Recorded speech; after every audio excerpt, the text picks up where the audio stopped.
Barbados, good morning. Good morning to you. Good morning, morning, morning, morning. Good morning to you.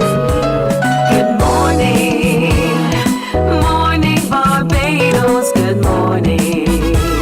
Good morning to you. Good morning, morning Barbados, good morning. Wake up, wake up, wake up. Morning to you.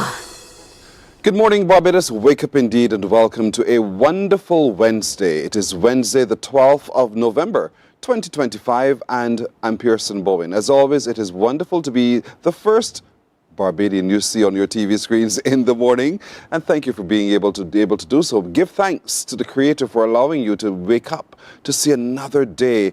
But this day brings possibilities that are all positive. Let's not use our time to make them negative. Let's continue that positivity. The day has broken. The dew has been on the grass. The birds are chirping. There are things growing for our benefit. And so let's use those things wisely. And so to those of you watching us on our streams on Facebook, YouTube, and our website, cbc.bb, to all of you, thank you for joining us. I ask only one thing of you every single day, that is to share the show. Bring others along to join in what we do every Monday to Friday from 6 in the morning. And so when you do so, I am thrilled. When you don't do so, I am not so thrilled. So if you haven't yet done so, I want to encourage you to do so today. I see those of you who do, and I thank you for doing so. Also, if you know of someone or someone's story we have to tell, I'd love very much for you to tell us about it. Do send us an email. The email address is on your screen. That email address is morninbarbados@cbc.bb. morninbarbados@cbc.bb. And again, to you, we say thank you. Thank you and thank you. Indeed, there's a lot to get to today, which includes us taking a look one more time at the barbershop conversations. Who doesn't like to be in a barbershop when the boys are talking? Your ears prick up, doesn't it? And so when that happens, you want to get involved in that conversation as well. Had a riveting conversation last weekend at my barbershop. I don't know what happens in yours, but the barbershop series continues. And so the final in that series of conversations happens this weekend. We'll talk to the man behind this initiative in just a little while as to why he persists and what are those conversations seeking to do. Also today, have you ever heard of the Universal City? What is your concept of that? Well, there's an author who titled a book, Universal City. He'll join us to share with us a little bit more about what he is intending to teach us as we turn the next chapter of that book. Plus, today, we get some further insight into some of the things that our young people need to be rooted in if they're to become meaningful leaders in their community. There's a book for that. And so the author of that book will also join us today as she shares some truths and perhaps some hard truths, but she also reminds us as adults as to the ways that we can continue to nurture our young people and provide them the space and the opportunity to be their best responsible self. So we'll talk to her a little bit more about that as well. Coming up today, the Queen Elizabeth Hospital celebrates this week their 61st anniversary. And so the series of activities to mark that milestone will continue. The Chief Executive Officer of the QEH will join us as we talk a little bit more about what they're doing, the ways that they continue to improve care and customer service at the Queen Elizabeth Hospital. HERMAB continues to lead by example. That's the Human Resources Management Association of Barbados. And so they've had recently their own awards ceremony as practitioners, celebrated practitioners. And so the president and the immediate past president will join us as we look back at that gala occasion, but also look to see how else the association is positioning itself to be meaningful and relevant in an ever-changing society. And teachers helping teachers. You do know of the devastation caused by Hurricane Melissa to Jamaica. And so the Barbados Union of Teachers is embarked on a relief effort. They'll join us this morning to talk to us a little bit about what that relief effort is, what is the need, and how we can all be a part of helping to fill that particular need. So there's a lot to get to today. But so those of you commenting on our social media, to all of you, good morning. Remember, comment among yourselves. taught to us as well. We love to hear from you too. So do reach out. Your responses inspire us every single day. Let's get started this morning at 5 after the hour now by turning our attention to those creating change together. That's the purpose of the Barbershop Talks.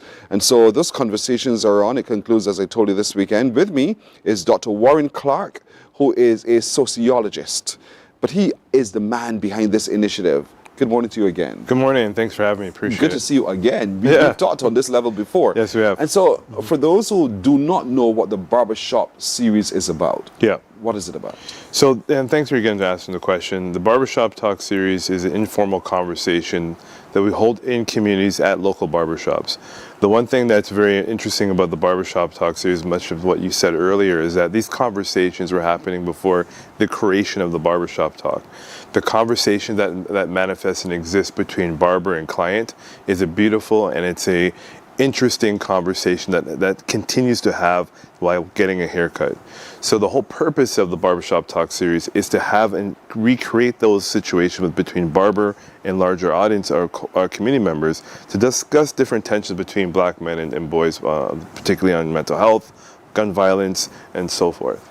The dynamic sitting in a barber's chair is a whole lot different from a dynamic sitting in a conversation like this. Yes. You trust your barber. Exactly. To get your haircut right. Exactly. And to make you look your best self. Yep. And so you open up that space where you are comfortable and confident enough to share from your innards, as we say. Exactly. And so this series seeks to do that. But you've been having a week of, or last few days, you've been having some conversations leading up to the final. Yeah, and just to harken back on their conversation in August, one of the things that was very glaring to us was that we need to take the Barbershop Talk series into community.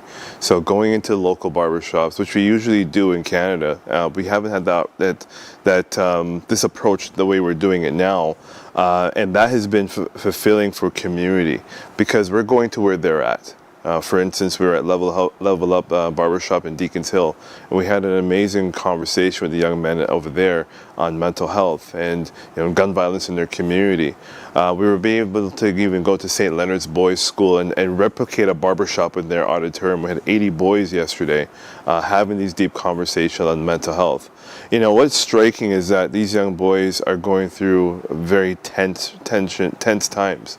For example, we were speaking with one young man who'd mentioned that to be a man and to be respected as a man is to kill another man, right? And these are conversations that we all need to be aware of. I think we know surface level, but we also have to think a moment, get deeper down into the issues and what these young boys are going through at such young ages, right? And the Barbershop Talks allows these young boys to just be their authentic self.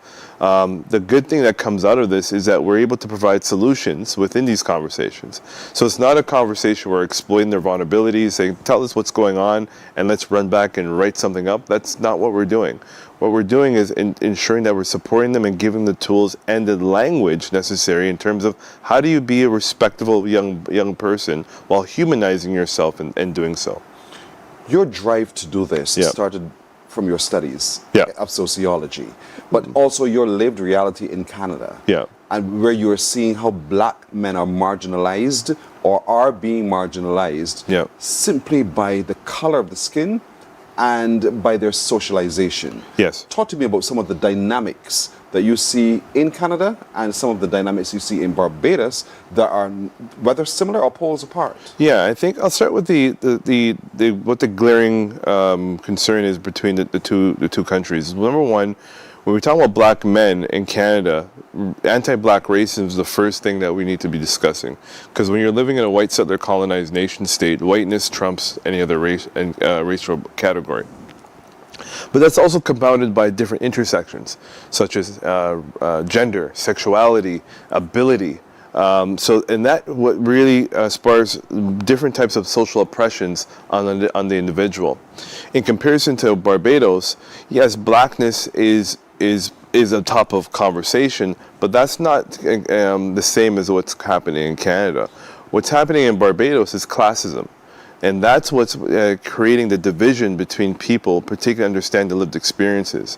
And this is not a conversation saying point the finger and say who's wrong or who's right, but it's a conversation that we're trying to bring forth into the community among all Barbadians to say, well, listen, this is something that is impacting particular people in certain communities. Because when you're not given the opportunity, you're not given the opportunity to be humanized, then that gives sports different entry points of the social oppressions that one can't handle. And the classism of which you speak is not by race. No. It is within the same race. Exactly. So it's lateral. Yes. And so, as a sociologist, how do you see us unmapping this so that we are able to get to a better place where we don't live in that kind of construct? I think what I would suggest is, one, we have to create space of dialogue. I don't think we're and when you say when I'm talking about dialogue is the entry point of humanizing people, because when you're going through, like, very similar to what you and I are doing right now, we're dialoguing. You're speaking, I'm listening, and vice versa. And when you create those moments, you're also humanizing, because you're giving acknowledgement, recognition to the person you're speaking with. And when you're doing that, you're getting the opportunity not only to learn from that person, but also to share information to that person. And that beautiful concept of dialogue is also love, which a lot of people are missing and don't understand the entry points of love. The one thing you did this morning and how you addressed the crowd, I think that's showing love without saying, "I love you, crowd." And that's what we have to give to a lot of people in these marginalized communities. Because when they go into certain spaces, they're not being humanized, they're being dehumanized. Basically, they look, the way they dress maybe, or maybe the words that they're using. So we have to create those spaces of dialogue to start humanizing and liberating people. The society defines what that is, though. The love that you're talking about, the humanization that you're talking about. And so sometimes you're caught in a warp where all that you know is all that you know and live. Exactly. And so until you're exposed to what's different, then you just don't know. And so how do we, as a society, really begin to introduce the change that we want to see, even though you're still living in the mire that you live in? Yeah, I think I'll resort to Nature the Barber as an example. I think he's a very amazing individual, one of the barbers here in Barbados, and I think we have to give more attention to people who are doing the on-ground work. I think those people like Nature the Barber, the barbers that we're working with, they're doing the more of that heavy lift. And I think we also have to recognize that we have to lift this table together. And once we do that in solidarity and thinking through, okay, well, what does it mean to humanize, but also providing support for these young people, then we're going to see better outcomes.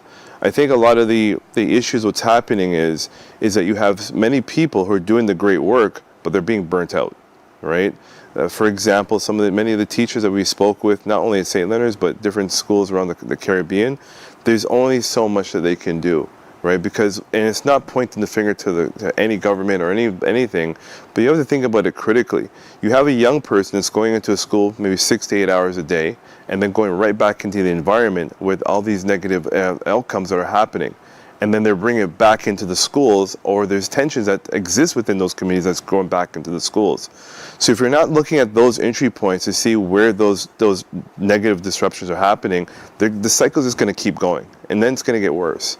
So the whole purpose of the Barbershop Talk series is not to say we're doing something better than any group that's already on the island. We want to work in solidarity. We want to ensure that we're having this conversation collectively. And the most importantly, we want to support these young men and boys in these spaces. You talked about the transfer from society to school and vice versa. Yeah. The filters, however, I think there needs to be a strainer, because that's our lived reality. We can't escape it. But somehow we should be able to trap what's bad so that we filter that out while we allow in what's good. What do you think then needs to be done so that we strengthen that filter so that we keep out a lot more of the negatives? I think what we have to do and that good question, thanks for that. I think what we have to do is we have to think about what education means in our communities here in Barbados. I think we have an opportunity to really hone in on experiential learning. I think we have an opportunity to really, and I think the government is doing that. I think they're going towards the steps of doing that. But really thinking about what does it mean to be a Barbadian, and how can we educate Barbadian youth? Because a lot of these young people are trapped in the same colonial way of learning, which is not affording them the learning skills that they really need to be advantageous in their communities. I think there's a lot of talent among these young people, a lot of promise for these young people, but the reality is these young people don't see the talent within themselves. So I'll give you an example. So yesterday we were at one of the schools, and we were having the same dialogue, and one of the questions we posed to the students was that, what does it mean to be a respectable man? And one of the young people said, to be a respectable man is to kill another man, right? Like, with hearing that, it's heartbreaking, right? Hearing that to dehumanize somebody while dehumanizing yourself, you're not seeing the potential in self. So I think we have to really start thinking critically about, okay, what is necessary to educate these young men or these young people in ways that they can see the value within themselves. Because right now, many of them are not seeing value in themselves, and they're only seeing value in doing something that's violent or negative within our communities. I want to look at the role of the family and its input into that kind of thinking as well, and how the role that fathers play, the role of men in our community. But this barbershop conversation will continue in just a moment. Morning, morning, morning. Good morning. Good morning to you. Welcome to Nature's Discount, the ultimate health food store. At Nature's Discount, we have thousands of quality products at great prices. Hi guys, Dottie here with Nature's Discount, and today we are talking about Solar Ray Microbiome Probiotics and why you should be taking them. And we have well over 3,000 amazing products to help you get healthy. For your health tips, tune in to CBC TV 8 every Monday, Tuesday, and Thursday for Nature's Discount, sponsored by Get Healthy Incorporated. 98.1 The One, your number one party station. With an audience from 18 to 40, we keep you engaged, energized, and entertained. Choose 98.1 FM, The One.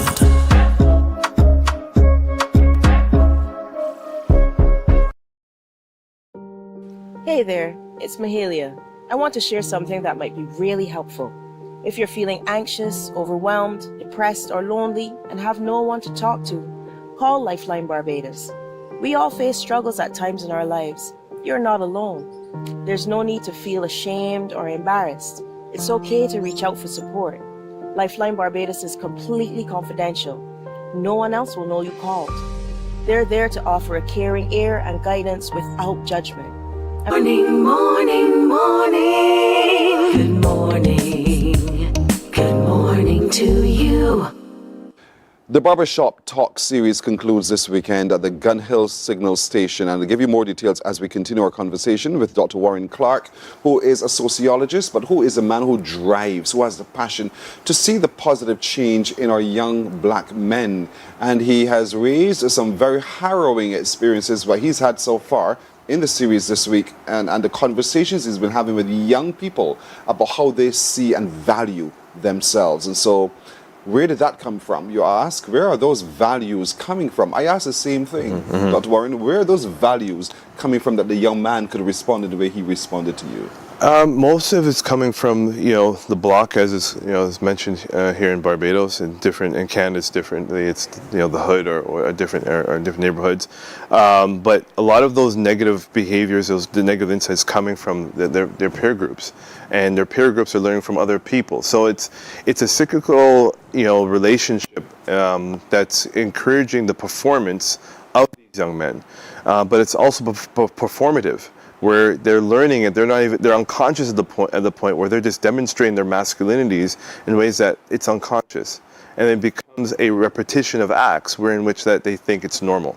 And one of the things that we're trying to bring attention to is that gender is a social construct, and understanding gender as a social construct, you learn to be a certain particular man.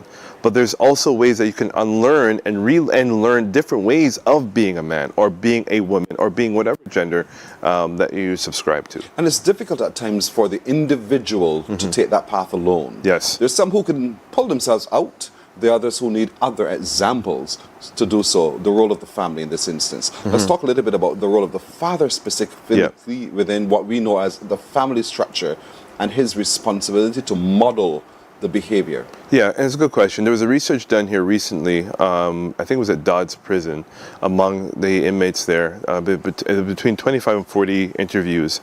And one that came out is that there was an absent father from the household. I think that's part of the problem. I think we also think about the dichotomy between the in-resident, non-active parent, and an in-resident active parent. Those are two different ideas of being a parent. So you can be in the household as a father, but if you're not active with your children and you're of the same mindset as their peer groups that are outside the home, then it's not going to make a difference for that child who's being socialized. What we have to see is parents like my good friend or my brother Anderson Brooks, for example, who's an active in-resident parent, right? And that means showing up. That means showing the child positive learning habits. So we have to think about what it means to be a parent and the type of parenting that needs to manifest within the household for these kids, because there's many children who are living in houses and not homes. And that's a different reality for many of these young people. So a house is this wall structure, and there's no love, there's no dialogue. In a home, there's many young people are living among parents who are given that dialogue, that love, and that social structure where they can thrive within our communities. So it's not so simple to be like, well, you need a father in the home. You have to think about what type of father or what type of mother. Right? And we can't just solely look at the father only. I think we have to think about the role of mothers as well. What are the entry points where mothers are doing great jobs, but are not understanding how to raise a boy, right? Because that is a feat in itself. And it's not to shame mothers. It's about to think about the realities of how parenting is manifesting on the island. That's a lot. That's a lot you've just shared indeed. And so this is all part of the conversation we're having this weekend at Gun Hill Service Station. When is it? It's on the 16th of November. That's Sunday. This Sunday between 5:30 and 8:30 p.m.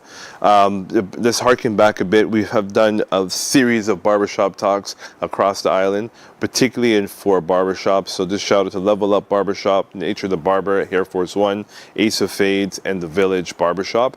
And these have been barbers who have been rolling with the barbershop talk since we started here in Barbados. So really, really happy and humbled that they're on board. So we've been going through the shops. We have on the 16th at Gun Hill Signal Stage, as you mentioned, and that's our bigger event, right? So we're just bringing it all together. Folks who participate, so really humbled for folks who have participated thus far, and we want to recreate what we created on August 31st, right? And we had an amazing event. We had close to between 100 and 150 people show up to that event. So we were very cognizant of the time and space. We want to ensure it's a learning space. And as we spoke about off air, it's a space for men and boys to talk and be vulnerable. And it is open for those who don't identify as men, because it's a learning opportunity for everyone. And if we can come together and collectively make change in solidarity, I think we're doing the right thing.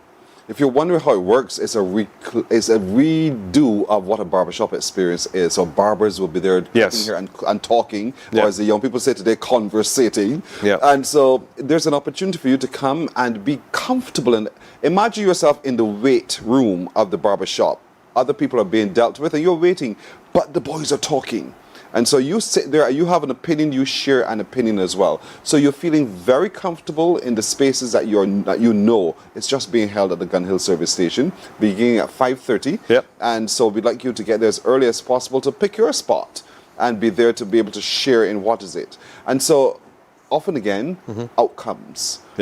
Based upon the past, the one you've had, what shifts have you noticed so far in the Barbadian community? The one thing that those who have been able to speak with and those who have followed up this time around is that going back to that concept of dialogue and love. I think the one thing that it's important to recognize about many of these young people who we've been working with thus far is they're not feeling a sense of love and appreciation. And I think there's a lot of people who've entered the spaces that we've created for these barbershop talks. That's one thing we've left with them, is that they're using the opportunity to dialogue with their young people and humanize these young people.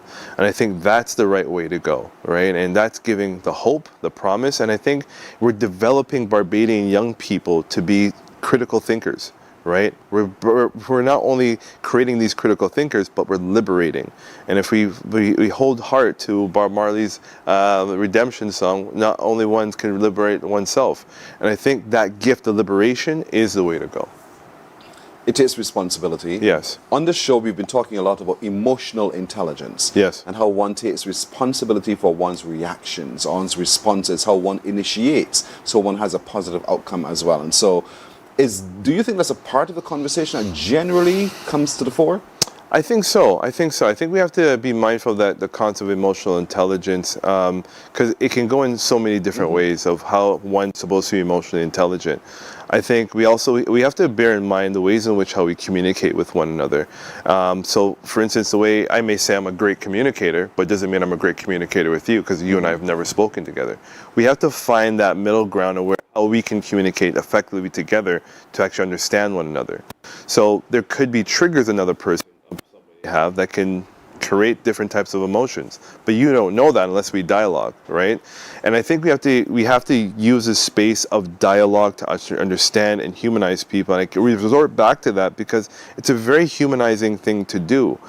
So emotional intelligence comes with people first getting into those understanding of dialogue, understanding where those tensions are, and being vulnerable to share with that person and say, hey, when you say this is how I feel, but it's not an attack on you. It's just to embrace how I'm feeling as a human being and see where we can meet in the middle ground, right? So I think again, just to wrap up that part of emotional intelligence, I think there's starting points before you can say to someone, you need to be emotionally intelligent, or this is how you be emotionally intelligent, because that can be different for another person. Absolutely right. But the exposure to the experience makes the difference. Exactly. And so when you show up on Sunday, folks, 5:30 at the Gun Hill service station, this is the kind of experience that you will have, where you're hearing from some who are in a position to guide you.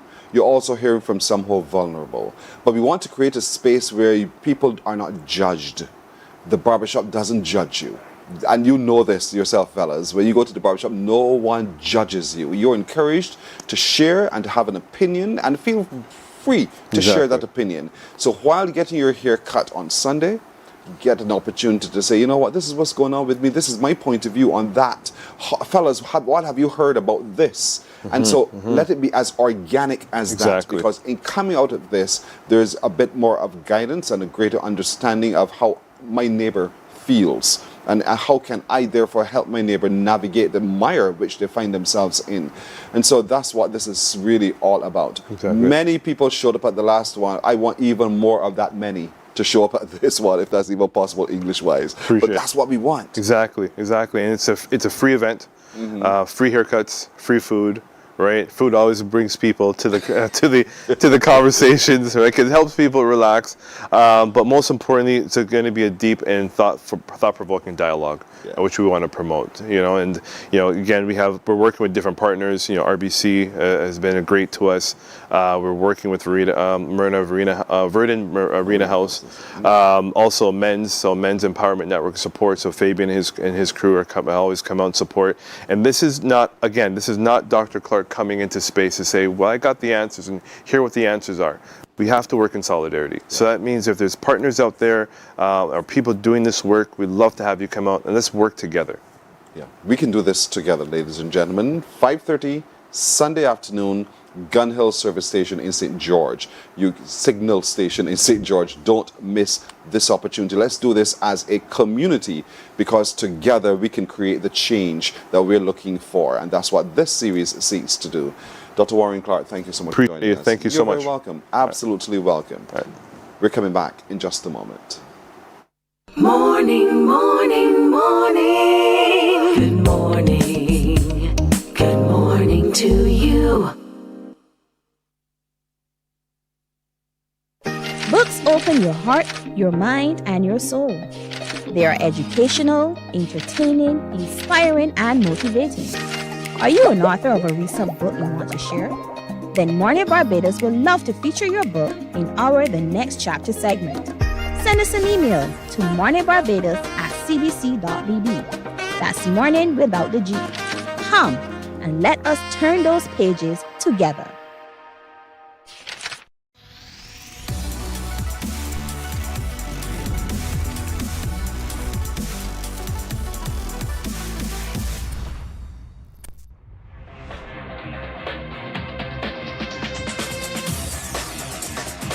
Week after week, Scald presents exciting reports and documentaries on the most varied topics of our time. Spectacular developments and innovations, lifestyle and trends of tomorrow, mobility and tourism, health news, highlights from art and culture. Morning, morning, morning. Good morning. Good morning to you. We're 6:30 in Barbados this wonderful Wednesday morning, and we pray for better things for you indeed, that you're having that space in your family, in your homes. And remember, the house is not a home until there's love in the midst of it. And when we had our Dr. Clark before, and he made that comment, I thought, oh my gosh, that's Dionne Warwick's song. That's Dionne Warwick's song. And if you've never listened to that song before, listen to that song. It really solidifies everything that he was just speaking about. But let's turn our attention now to what we consider to be, or what you might consider to be, a universal city. And you ask yourself, what's that about? What is a universal city? Is it for real? Is it possible? Or what's within a universal city? There's a man who's written a book, a Barbadian as a matter of fact, who's written a book with that title. He joins me now, Dr. Colin Depredine, who we know well as a UE Senior Lecturer in Computer Science. Good morning to you, sir. Good morning. Thanks welcome. for having me. And you're very welcome. This book is called Universal City. Yeah. What is that about? All right. Essentially, the book is about disabilities and highlighting the strengths of those with disabilities. It focuses around a young lady, a black young lady who grew up poor, and she's dyslexic.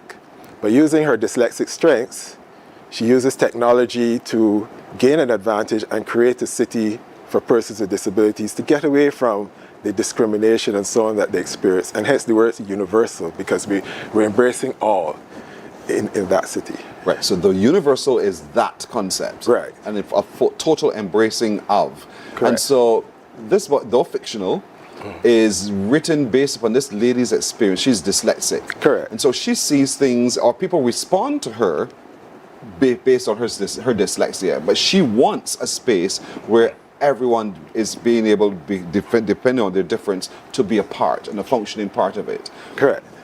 The work to get to that point, to writing the book, what did you is this just your imagination or just lived experience? Both. So I am dyslexic myself. Mm-hmm. So I would have experienced growing up and over the years the sort of discrimination and the tensions that occur while going through the education system and working and so on. So that is based on my experience. So her dyslexic part, the dyslexic strengths would be based on what I've gone through. But also, before I wrote the book, this is during COVID times, I made a decision that if I'm going to, because at the time I was dean of the faculty, if I'm going to help my students with disabilities, I needed to know more. And because we were all locked up inside the house, we couldn't get it. There were a lot of free online courses. So I attended courses specifically for different persons with disabilities. So I attended a origami course for the blind. So even though it's online, video is off. So I was forced to listen and use touch because there was no video. I learned sign language as well. I didn't do well, but I learned it nevertheless. Yes. And things like that. And I attended, even because it's a lady who's the main character, I attended presentations by female authors, and they were talking about the sort of discrimination they experience. And why don't we have books where you have the heroine, but it's tailored for the female, as opposed to taking a story for a male and sticking a woman in it, that sort of thing. So I did all of that, and then of course my experience as dean dealing with students with disabilities, all of that came together to provide that information. And so for us who read the book, I suppose it gives us a greater understanding of the complexity of our society and the need for every individual, regardless of whether you have a disability or not, to be respectful of the difference in each other. And so since COVID, you've been trying to compile all of this, and here you are now with the book, right? So did it take you that long, or was this just now a matter of it now coming into fruition? Two things. Well, being dyslexic, it takes a while. I'm not going to deny that part. But also fear. Because I've grown up hearing for a lot of times, you're dyslexic, that means you're stupid. I've been told, you really can't manage a company because you can't do this. Or the mere idea for many people of a person with dyslexia, even writing a book, is just like out of this world. So I've been toying with it. And when I did do the research, I realized that a lot of famous authors are dyslexic, business people are dyslexic. But what really got me going is some colleagues of mine from St. Augustine just pushed me because they read part of the story and they said, what are you waiting for? Go ahead. But the hard part, the reason it took long was because the first time I wrote it, I did not put the emotion in it, and they told me it read like a report. Mm-hmm. And I really had to fight past my previous experiences to force myself to put that part of me in the book. But once I did that, it went a lot smoother than that afterwards. It required a bit of an unmasking of yourself because you're presented as, and now you want to say, I'm going to remove the mask. You see my warts, you see everything. And so I'm telling you, this is my road, this is my journey, and this is what I'm experiencing. And why I would want you to understand the signposts so you can help me on the journey, or you can appreciate the journey I'm taking. And so for those who turn the pages, it is a learning experience. And so where's the book available? It's currently available on Amazon in both print and Kindle form. Okay. Because I self-published. Right. And talk to me about the challenge there, self-publishing. Right, so but I went through a local editor, because you really should get it professionally edited first, Passionate Words Editing, Robert, and he really guided me through the process, not just of editing, but how to publish it through self-publish, get it in the format, so he got it in the correct format and so on, and I will have to say that what I liked about his technique is that I did tell him that I was dyslexic at some point, and he didn't judge. Right. This is something that's very rare for me. He didn't judge and say, "Oh goodness gracious, well, I'm here wasting my time." He accepted it as is, accepted me as is, and we had that good relationship, and it made the process a whole lot smoother. What I would say is, without that sort of help, it becomes very difficult to figure out how to self-publish. What do you know better about yourself, having gone this journey? Oh, you asked me a tough question there. I'm a lot tougher than I thought. Having gone through, writing down my experiences, I realized that I did overcome. But at the same time, I did allow others to judge and others to direct my future. And that's a mistake. It is a mistake, because had I known I didn't find out I was dyslexic until I was in my 40s, but I knew there was an issue. But had I known, I probably would have taken a different route in life and probably have written this book a whole lot sooner. So I think that's the lesson I learned. And while it's not a medical text, for those of you who are going to be reading the book, it's also just a lived experience that you can learn from. And that's the whole point, for us to be able to create a society that is more understanding of and appreciative of the changes and the differences that live and exist around us, but in understanding to be able to help as opposed to hinder.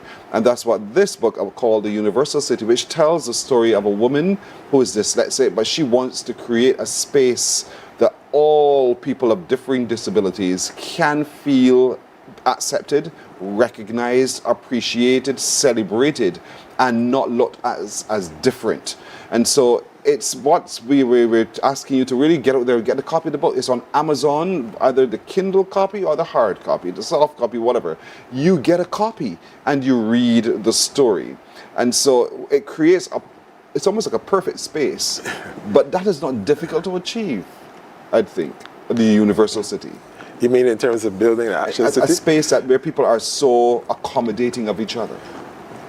It's a lot harder than you think. Because the interesting thing about the book is that the book, when people write stories and someone with a disability is the hero, they tend to make it look like, I have these weaknesses. I'm trying to overcome these weaknesses to live in a world built for persons without disabilities. In this book, it's the reverse.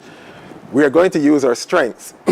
We're going to build this city, and in building this city, because it's science fiction, when I created the technology is based on how a person with a disability would build, as opposed to what we have. So none of the technology in the book exists, but I also grounded it so that it could actually exist.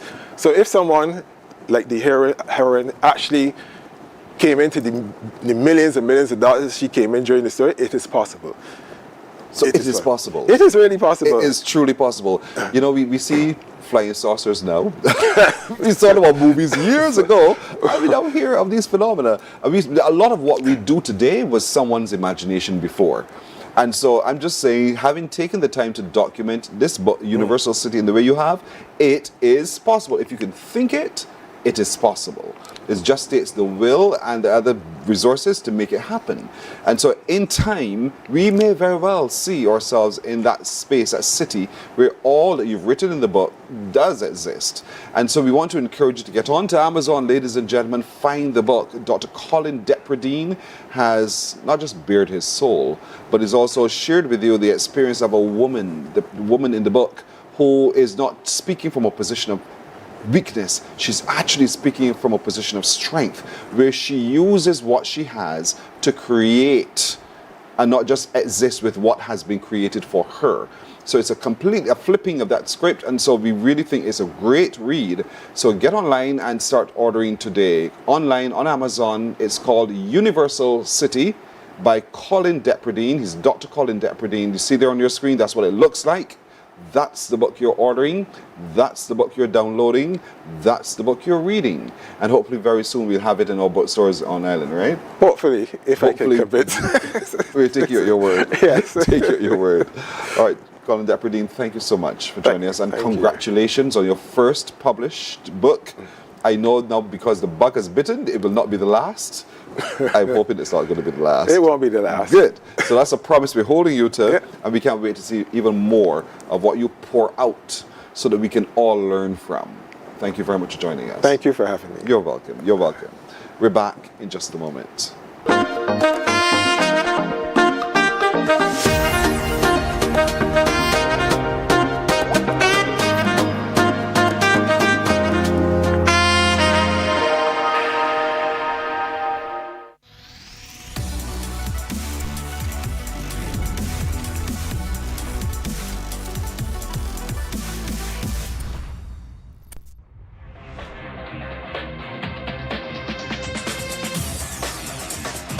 Week after week, Scold presents exciting reports and documentaries on the most varied topics of our time. Spectacular developments and innovations, lifestyle and trends of tomorrow, mobility and tourism, health news, highlights from art and culture. Each contribution grabs the viewer with extraordinary images and stories and takes him into fascinating worlds which he experiences here exclusively and up close. We're there when companies and specialists develop super satellites for a global network in space and can look behind the scenes. Scold is a window to everything that is there or is yet to come. Fly with us through time to better understand today and tomorrow. You've always wanted that. Scold, a look into the future. Our world today is not the world God wants it to be. One of the reasons, which will surprise many, is that our planet, its governments, and its peoples are all living under the weight of Satan's rule. From the beginning of mankind's existence to today, human history is the written record of what it means to live under the rule of the devil. Yet that rule is coming to an end, and what a difference that will make. Every Sunday at 9 a.m. on CBC.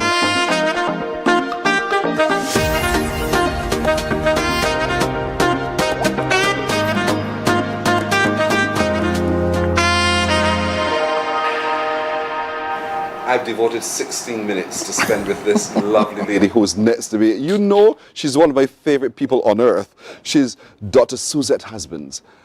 Good morning to you. Good morning. It is so good to see you again. See you too. Good morning, Barbados. And as always, you're keeping busy. Of You're course. continuing to write and inspire. Of course, yes, yes. And so that's why we have you here, because you've now stumbled upon writing something that I think is going to uplift our children and uplift our young people.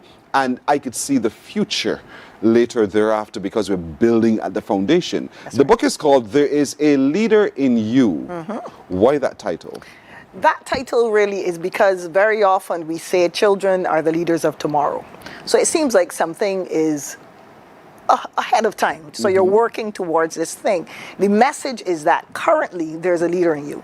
And what we want to do is extract those qualities. We want to develop them. We want them to see themselves as leaders now, so that when they do get into the official leadership positions, like, prime ministers and ministers of government and etc., pastors and preachers, it is not strange. It's not something that you now have to think about. But from a very early age, you are preparing yourself, because within you, there are those qualities that allow you to stand tall and to be who you are, each and every one of you. So it's not only for prefects, it's for every child to understand that there's leadership within. And I'm smiling because I know I'm guilty of this part. We say to our little ones, I want you to be a leader. But we never define what that leadership looks like. And so they might create their own definition thereafter. And that might be the fearful part. But you've taken time to say, no, this is the leadership. But this leadership that you're speaking of is based on biblical principles. Absolutely. And I smile again because, as I was saying to you, in preparing for this before we came onto the set and everything, I kept thinking, who are some of the young people in the Bible who have had strong leadership qualities, but who have been obedient to that call? And I stumbled upon Samuel. Yes, I stumbled upon David. This said Jesus himself. Absolutely. Who accepted their responsibilities as young people and honed it. But one of the ones that we sometimes also miss is somebody like the Naaman's servant. Yes. The servant girl. Yes. So her leadership shows up when she's able to stand up to people who are older, to offer help, to give suggestions, to offer solutions. It's little things like that we want to engender and encourage. So yes, you have the Davids who fight the Goliaths, but you also have those other ones who are also making a difference exactly where they are, and that is the message. And so oftentimes we define the leader as the one who is ahead of the pack. Is that simply the leader that you're dealing with in the book? No, right. I'm talking about the leader who is on the playing field and something goes wrong and that person takes charge of that moment. I'm talking about the leader who sees litter on the ground and they rally people to clean up the school grounds. I'm talking about the leader in everyday circumstances. So whether you have been appointed with a little badge, and I know there are lots of prefects now coming around, or you are just home with your little brother and you're functioning as a leader in that space, what are some of the things that you want to be aware of, and how do we help you to recognize those? And so what I've taken is principles that we teach adults and just bring them down to how children can interact with those things, so that they understand that there is something within me that I can develop, so that I can, take charge. I can take the people that I'm with somewhere I can make things better because I have these qualities. So we've described the definition of who a leader is. So now we're clear. All right, I have that label thrust on me. How now do I begin? And talk me through the book. How do I begin to foster and to really hone those skills to be the best leader? And how does the book guide me through that? Well, the book gives you basically 8 lessons, right? And so the lessons start from who is a leader. I have to use glasses these days. So who's a leader? That's why I'm wearing mine. That leaders learn from others. So you're looking at examples of children leaders and how can you extract those qualities. They lead with everything. That particular chapter talks about that you lead with your head, that you're thinking certain way, that you lead with your hands, how you interact and handle situations. You lead with your feet, where you're going. So it focuses on that. Then it talks about practical leadership. So it's a workbook because it allows them to look at examples and work through it. I think one of my favorite chapters is Look Like a Leader. And that looks at 4 areas. So it looks at the ox. So a leader is a hard-working person. It looks at the eagle. The leader has a vision. It looks at the lion. A leader is bold and confident. And it looks at a human being. A leader sees people and not just projects. A leader has a heart. A leader has... You're talking this thing. You're talking this thing. Yes, I am talking this thing because I really want people not to just get this thing, this book, but to understand this book when you share it with your child. And so it is so simply laid out and so easily to grab hold of because it has pictures. Correct. It shows how we can pull others along. That's right. It shows how and with all of this, it is a team effort. That's right. You That's don't right. take off on your own. That's You're, right. That's not a That's leader. right. That's just an individual. You're taking a walk.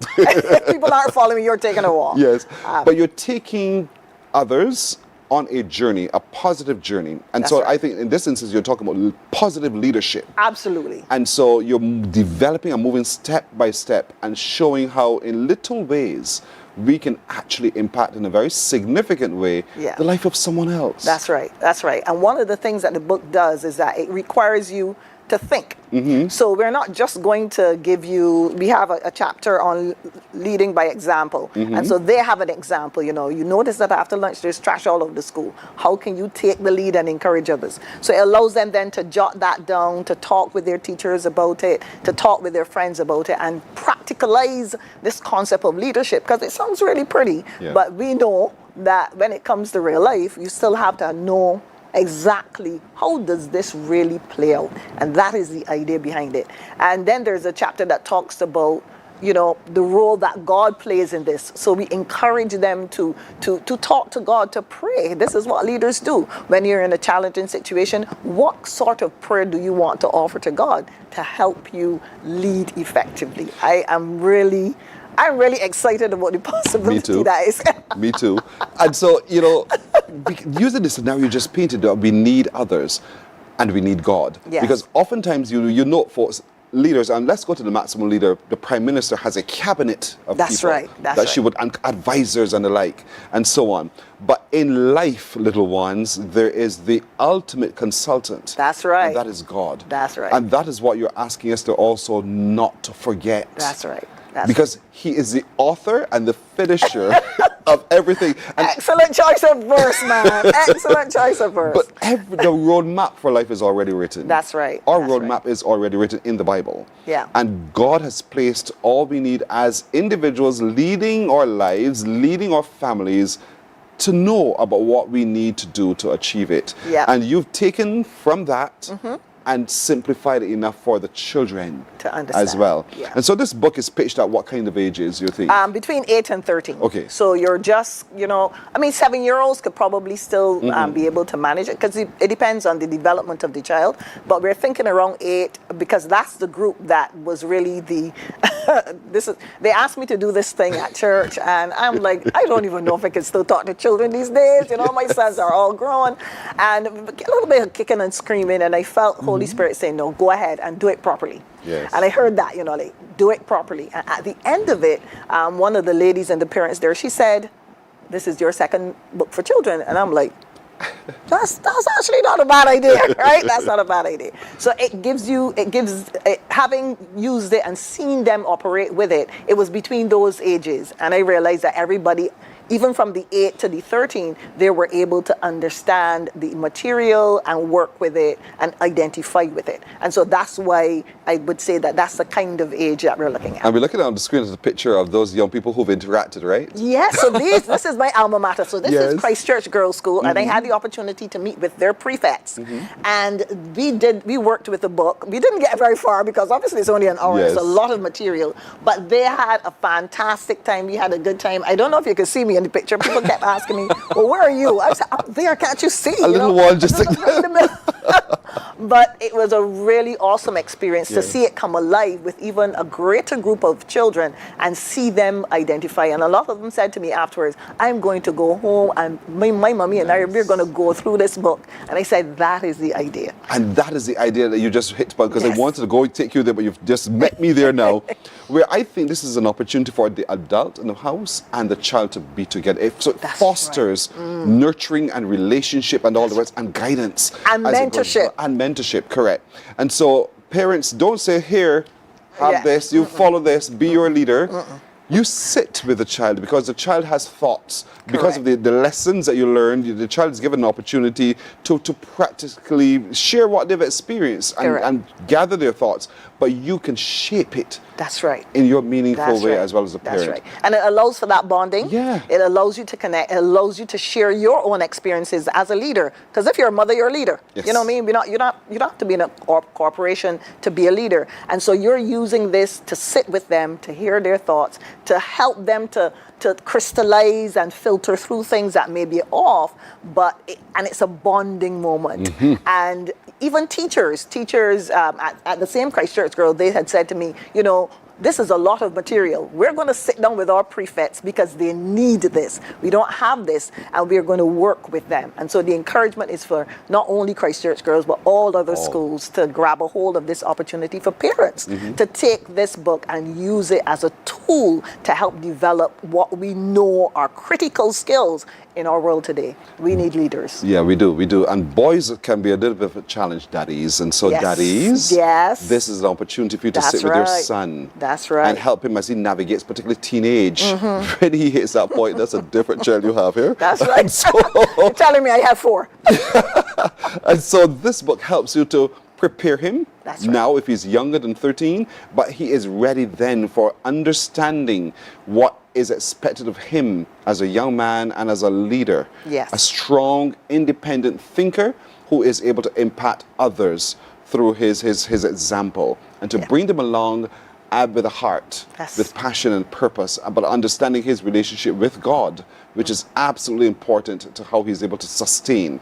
And so this book, I think, and I like the fact you mentioned the prefects, because I want to encourage schools, every school, and because it's written in such a way that we can easily understand, and I know you pictured 8 to 13, I think an 18-year-old, you might need this as well. Yeah, I don't see why not, because the lessons are still as strong. Adult can glean, lessons from it. They can read it. It does have in some stories that help to explain some of the concepts for the purpose of a child. But there's no reason why you can't, as an adult, reflect on the fact that what are some of the examples of leaders? What are the traits that I see there? How can I apply those traits to my life? That's exactly what the book does, just in a smaller, younger, more palatable form for those who are young. I don't want you to rush yourselves through this book, folks, really, because we tend to do, let's get to the end very quickly. This is not a race of that sort. This is, you take your time, and you may dedicate, a day on a chapter, or 2 days on a chapter, or go back tomorrow because you want to catch it because you've gone ahead and then you realize, I need to go back. Correct. That's the experience we want you to have with this book as well, because it's the end result. That's right. Which is understanding that you are a leader and there is a leader in you. That's right. And so to develop those leadership skills is what we believe this book helps you to be able to do. I can hear my ear already.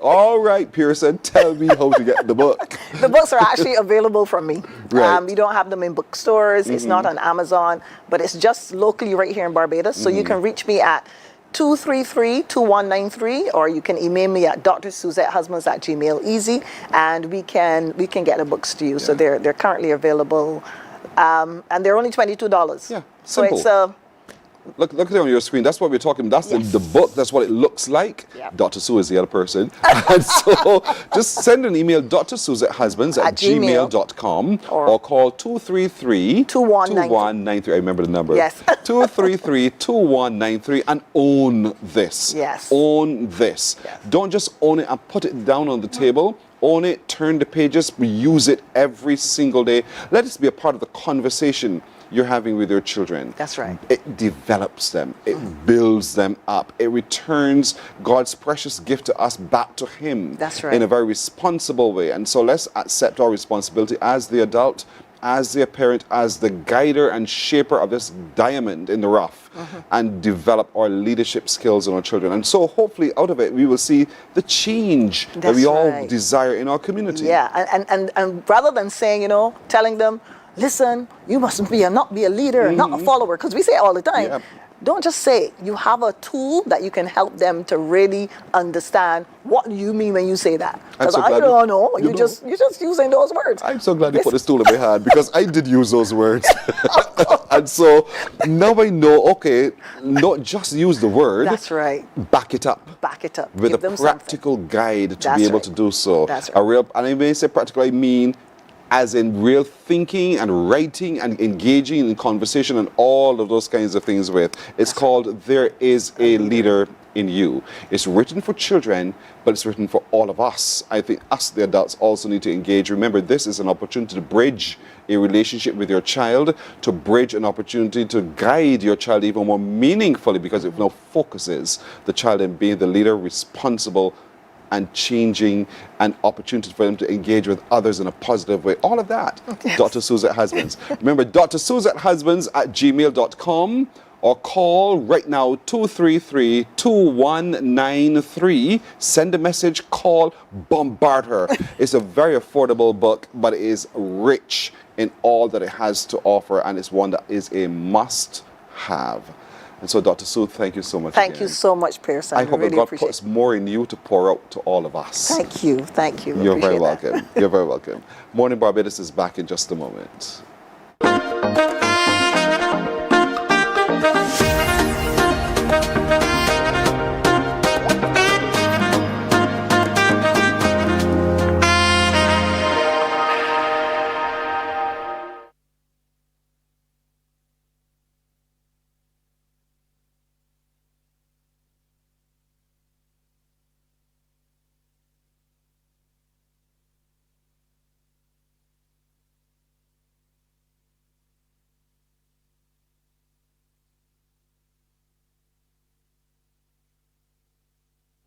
Our world today is not the world God wants it to be.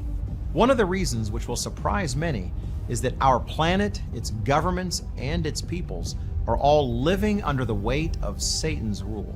From the beginning of mankind's existence to today, human history is the written record of what it means to live under the rule of the devil. Yet that rule is coming to an end. And what a difference that will make. Every Sunday at 9 a.m. on CBC TV 8, tune in for Tomorrow's World, sponsored by the Living Church of God. Some ask, what makes Barbados so special? We at Mornin Barbados say it. Morning, morning, morning. Good morning. Good morning to you. Let's look at the news now. Barbados yesterday welcomed royalty. His Majesty Otumfuyo Ose Tutu II, the King of Ashanti. His visit marks the first time the occupant of the Golden Stool has set foot in the Caribbean. Deanza Roberts has those details. The visit of His Majesty Otumfuyo Ose Tutu II is being described as a royal homecoming, one that bridges centuries of history between Africa and the Caribbean. Chief Executive Officer of Cuba Enterprise, Lady Denta, was excited at the arrival. I'm super excited that Asante Hene has arrived in Barbados. It's historic. It's 400 years since the Brits came to Ghana, came to Barbados. But now the king has arrived, and it's going to be a beautiful journey. The Asante Hene's participation adds royal significance to the three-day Cuba Barbados 2025 event, where leaders, investors, and cultural figures are gathering to strengthen Africa-Caribbean partnerships. Juliet Bino Sutherland, High Commissioner of Barbados to Ghana, says the visit and the event reaffirms that Barbados and Ghana share a deep ancestral bond that can now evolve into a powerful modern partnership. I'm very pleased about the arrival of the Asante Hene. It's a historic moment for us here in Barbados. It's a testimony to the efforts and partnership between the government of Barbados, Cuba, BTMI, the Invest Barbados, to be able to bring all of these people together and really celebrate this partnership between Barbados and Ghana. Supported by Invest Barbados and the Barbados Tourism Marketing Inc., the Cuba Investment Conference is expected to attract global attention as it builds tangible bridges in areas like agriculture and creative industries. Chief Product Development Officer at the Barbados Tourism Marketing Inc., Marsha Aline, says hosting the awards is historic for Barbados. Today, November 11th, is a significant day. We had the landing of both the Asante King of Ghana and also the charter flight coming from Ghana and Nigeria. What a wonderful day it is as we celebrate, all things excellence in terms of our West African brothers and sisters, but also more important from a tourism perspective, it is important to really and truly see the interest Destination Barbados from West Africa. And so it really and truly, I think, redounds well to our emerging markets, that we're seeing a proliferation of our West African travelers. And it really and truly, I think, gives us good confidence that this market is sound, and we will see a lot more travel through and fro between West Africa and Barbados in the near future. The event is being seen as a reconnection of kin across oceans, bound by history and hope for a shared future. Deanza Roberts, CBC News. The Barbados Bar Association is urging the Joint Select Committee of Parliament to defer the passage of the Migration, Immigration and Citizenship Bill. It wants the pause to follow citizenship and allow it to citizenship and immigration reform to be examined within its proper context and in a holistic manner. The association argues that since the right to citizenship is enshrined in the Constitution, any move to expand the categories of citizenship through legislation must first consider its constitutional foundation. President Kay Williams made that position clear during yesterday's sitting of that Joint Select Committee, and the Bar Association also wants the committee to determine whether a guiding policy document exists to inform the provisions of the bill. You need that policy paper to really give, to be that guiding force to show what informs the provisions of the bill. And so the first question we ask is whether there is a revised policy paper. And the reason we've asked that is because what's in the two policy papers, the green paper and the white paper, do not accord with the provisions or are reflected in the provisions of the citizenship and immigration bills. Chairman of the committee, Marcia Cadell, clarified that legislation is not always preceded by a specific policy document. She explained that laws often emerge from broader, developing policy directions. So while the committee will certainly pass on the specific question, I do not think that legislation must flow from a specific policy document that bears the same name as the legislation. Governments across the world often use development frameworks, development strategies, and broader policy documents to guide legislation. As a matter of fact, the population policy has an implementation plan that lists enhanced immigration policy and citizenship legislation as one of the things that is flowing from that piece of work. The Bar Association is also raising the free movement of CARICOM nationals as having an impact on the proposed legislation. Trade between Barbados and the United Kingdom continues to grow, with bilateral trade surpassing £600 million, or the equivalent of almost 1.8 billion Barbados dollars over the past year. That's according to British High Commissioner to Barbados and the Eastern Caribbean, His Excellency Simon Mustard, who says it represents a 9% increase over the period previously. He says the growing trade relationship spans several key sectors, from financial services and renewable energy to tourism, education, infrastructure and the digital and creative industries. Mr. Mustard was speaking at the opening of the UK Trade Mission to Barbados Forum, where he reaffirmed the UK's commitment to deepening collaboration and creating opportunities for both nations. With its skilled workforce, strong legal framework and a commitment to innovation, Barbados is ideally positioned to partner with the UK in building the industries of the future. So over the coming days, I really encourage you to think boldly, seek out partnerships that go beyond transactions, partnerships that build capacity, transfer knowledge and deliver long-term value. Let's explore how your innovation, your brain power, your technology and your drive can support Barbados' ambitions and UK growth. The forum is jointly supported by Invest Barbados and the Department for Business and Trade in the United Kingdom, and is being attended by a delegation of UK business leaders and potential investors. It features presentations, business-to-business meetings and networking opportunities focused on priority sectors, including renewable energy, fintech and education. Minister of Economic Affairs and Investment Kay McCarney says interest is growing steadily among UK businesses looking for opportunities in Barbados. Whether that has been the financial services, information and communications technology, agro-processing, renewable energy, construction, or manufacturing. Some UK businesses have already engaged in businesses here, with businesses here, while others are at different stages of establishing a presence in Barbados. This is an indicator that these missions are producing results and meaningful partnerships. Now, Robust Academy took a whopping 22 of 25 titles at the Taekwondo Association of Barbados National Championships at St. Gabriel's School recently.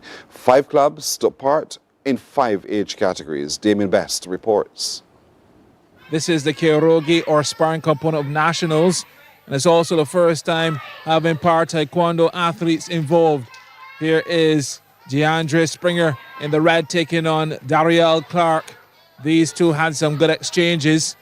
The objective to gather points by landing control kicks to the torso of the body.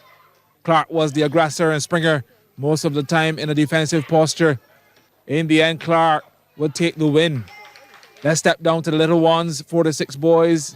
AJ Holder versus Liam Andre in blue. Very close in this one. But in the end, Liam would secure the W. The girls also had their time to shine. Layla Gibbs in blue taking on Erica Brown. Gibbs was zoned in, utilizing her punches in between, and the kicks were finding their mark. She would also get the nod from the corner judges and the referee. And finally, on our highlights reel, Nathaniel Reyes in the blue battling Riley Steele, experimenting with that spinning kick. Steele seemed to have the measure of Nathaniel, but he would be cautioned on several occasions, including for turning his back on his opponent. Then the referee also had to step in with the punch to the face, which was also a foul. And by the time we reached the 3rd round, the referee had to make a decision. Just too many fouls, and Nathaniel Reyes would secure the victory over Riley Steele in what was a keen battle.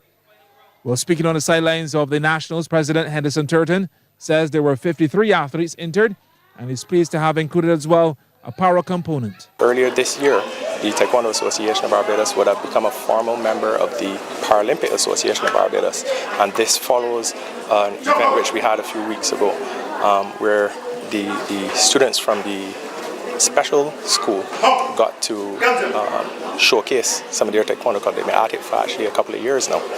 So for the first time, they actually had a chance to show what they know at the national championship. Notably in that regard, we had a guy called Stephen Dean who competed in the Humse competition. And the significance of that is that you have persons with intellectual impairment who are still able to participate in mainstream and, more significantly, execute a form of competition which requires more the mental side than, say, the physical side, because you've got to concentrate, you've got to have good balance, symmetry, and obviously execute the routine. All in all, great turnout for the 2025 Nationals at the St. Gabriel's School. Damien Best, CBC Sports. Well, that's news until now. We'll have more news coming up at 12 noon here on TV8. Morning Barbados is back in a moment. Morning, morning, morning. Good morning. Good morning to you.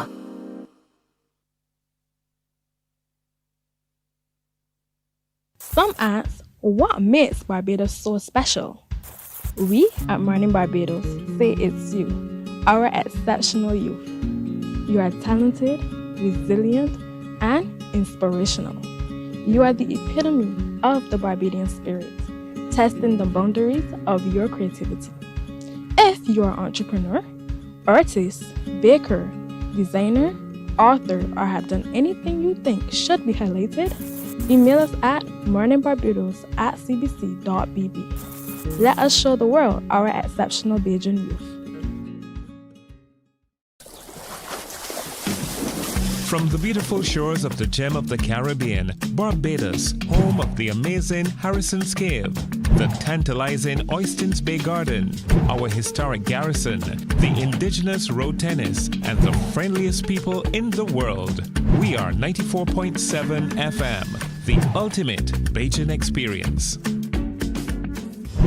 There is a saying you can find.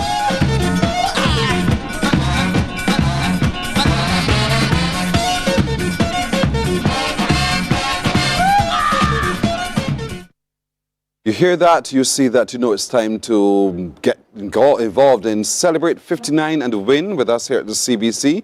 I'll give you a Bajan proverb which I'd like you to complete. And if you complete it correctly, then you are a winner. But you need to call me right now on 228-5562 or 228-5563 to let's see if you can finish this proverb you see on your screen.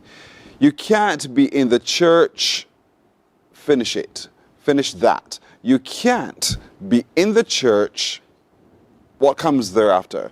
Call me now, 228-5562 or 228-5563, and good luck to all of you. You can't be in the church and... Oops, did I say that? Call me and let me know where it goes right after that statement. 228-5562 or 228-5563. Good luck to you. Good morning. Hello, good morning. How are you doing, sir? I'm fine, thank you. Yourself? You're welcome. I'm doing well. Thank you for asking. What's your first name and what parish are you watching from? Derek, St. George. Derek of St. George. Derek of St. George feels that he is confident that he knows the answer, right, Derek? I will try. You will try. All right, Derek, you're a good Bajan, do you think?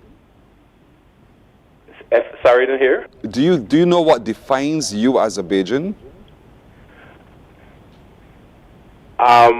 My language. What do you mean by that? Don't you speak English? Yes, I do, of course. So what do you mean by your language? What you say? Hmm? What you say? Oh, you mean the Bajan dialect? Yes, please. Have you traveled and be in a large space and all of a sudden you heard the Bajan sound? Hmm? Yes. And what was your reaction when you did? That's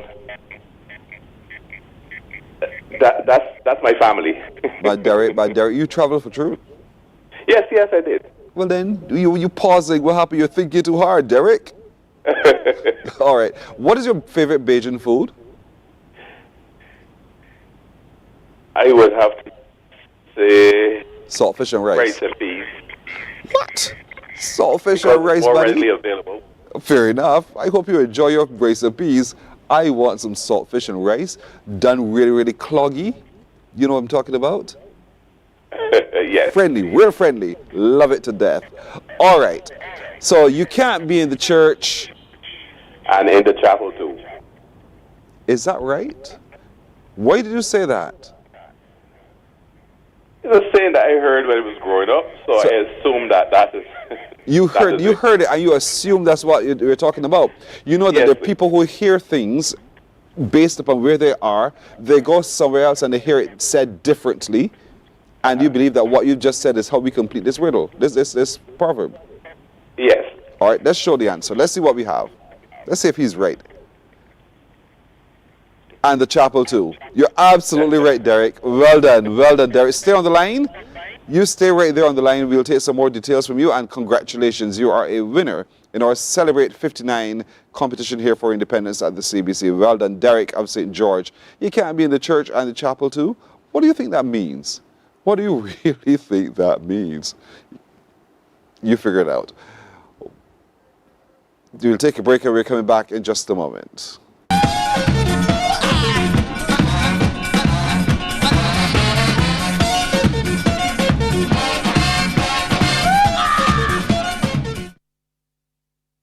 There is a saying you can find a Bajan anywhere. Are you a Bajan living abroad? Or do you know of one who has migrated to another country?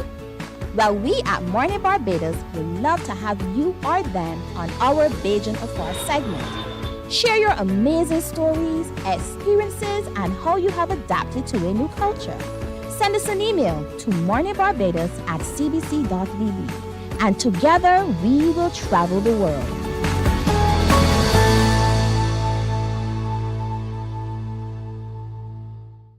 God will not give you a job. God will not call you to do something and then not give you the capacity to have it, to make it happen. He will give you the resources. He'll give you the people. Not only will He equip you with ideas, but He will equip you with favor, as He did Nehemiah. Turn on the latest episode of Infinite Possibilities, only on CBC TV8, every Sunday at 1:30 p.m., sponsored by Covenant Life Teaching Center. Welcome to Nature's Discount, the ultimate health food store. At Nature's Discount, we have thousands of quality products at great prices. Hi guys, Dottie here with Nature's Discount, and today we are talking about solar ray, microbiome, probiotics, and why you should be taking them. And we have well over 3,000 amazing products to help you get healthy. For your health tips, tune in to CBC TV8 every Monday, Tuesday, and Thursday for Nature's Discount, sponsored by Get Healthy Incorporated. 98.1 The One, your number one party station.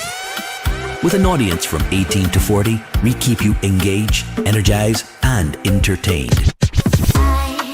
Choose 98.1 FM, The One. Morning, morning. Good morning. Good morning to you. 20 minutes now after 7 o'clock as we start to talk HR with HERMAB. As always, we're happy to do this, and I always encourage you, if you're not yet a member of HERMAB, to do so. Today, give real thought, because it truly brings benefit. This is one membership that is long-lasting and really, really beneficial to all of you. Joining me as we have this conversation, talking HR with HERMAB, is the president, Tisha Peters. Good morning, Tisha. Good morning, yes, sir. Good to have you. And you brought around my good friend here, Mr. Nicholas Roberts, as well. Good morning. Immediate past president as well. HERMAB, as I said at the beginning, is leading by example. You tell us we need to celebrate the people who we work with. Yes. You tell us we can do so in tangible or even in intangible ways, and you've done so yourselves. Let's look back for just a moment, Tisha, at the gala that was recently had. How was it? The gala was amazing. When we conceptualized this a year ago, we really wanted to, as I said, focus and to just kind of highlight and recognize our HR professionals. So we had the nominations process. We took those, we gave it to the judges made a decision, and then everything came together on Sunday. It was just amazing. I don't think that we envisioned how great, but it was just really, really, really amazing. It's good to see all the companies who came out to support their HR professionals, all the people who nominated their HR professionals, and just to see the room filled with people who were just happy and just enjoying that space. I think it was all worth it. Then the pressure is on. You got to do this again and again and again. Definitely, but not every year. We'll be doing our conference next year. Next year is our conference year, so we'll be working towards that. But maybe in 2027, we'll look at doing the gala again. HERMAB exists to 30 years. Let's phrase that again. It's probably my Beijing. HERMAB exists to do what? We exist to empower our members and advocate for our members in the HR space. Mm-hmm. Yes. And you've been doing so well, because over time we've seen how the organization's stature has grown. Yeah. And many more people have not just scant respect, but great respect for the work of HERMAB and the kinds of things that you do to develop the HR practitioners as well. What's new? So, new is that we have great partnerships. We've done a lot of collaborations over the years. And, you know, when this association started 30 years ago, well, I wasn't in the association, obviously. So we thank those who would have started the association. But a lot of new things have happened. We have a lot of collaborations. We're offering certifications to our members. We're doing quite a lot in terms of advocating and, you know, just trying to build the capacity building for members. And I think that's something that's really good, using a lot of technology as well. And HERMAB is evolving. You know, we had our strategic meeting back in July. We're now rolling out our strategic plan.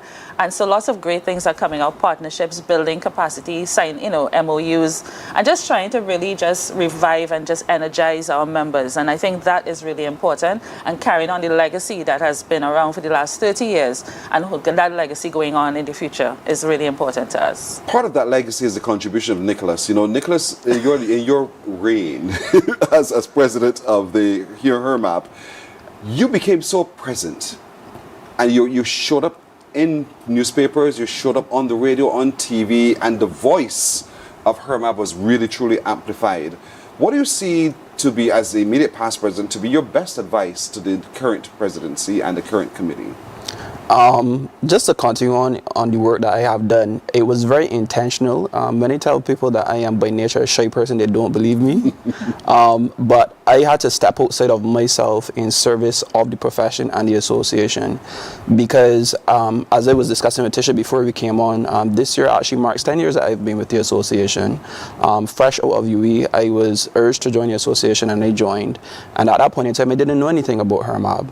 And almost 10 years later, before I became president, I saw that in some spheres of business and the island, we were in the same space. Some people didn't know what HERMAB was and what we did.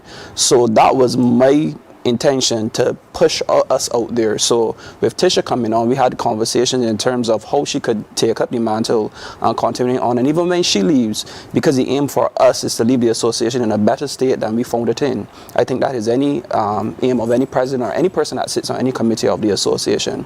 So my advice to her would be to continue the great work that she's been doing, utilize the partnerships that we've been able to form and forge, and just continue to work with the people that sit on the various committees and the members within the association, lean on the advice of the trustees and the past presidents, and use that knowledge and that information to push the association forward in service of HR. And I like the way you phrase it, simply because it's something I keep saying to everybody every time we meet, which is that when you become a member, you're benefiting from a body of people with years of experience. So your membership opens you up to all of that. And so when you have a situation, as we tend to say, you can reach out, and HERMAB's membership will step forward in support of you to guide that process as it goes. And so are you seeing, Tisha, more and more young people turning up as HR practitioners? Yes, a lot of young people, and we have a very focus on young people. Even when we did our last general meeting, I wanted to focus on having our youth have a voice. So we had a young professional talking about his journey. That was Godfrey July. He is at CBC. So he came and he gave his journey. Then we had a more experienced HR professional, Julie Turney, who came and gave her feature speech. And we have a lot of young people joining the profession.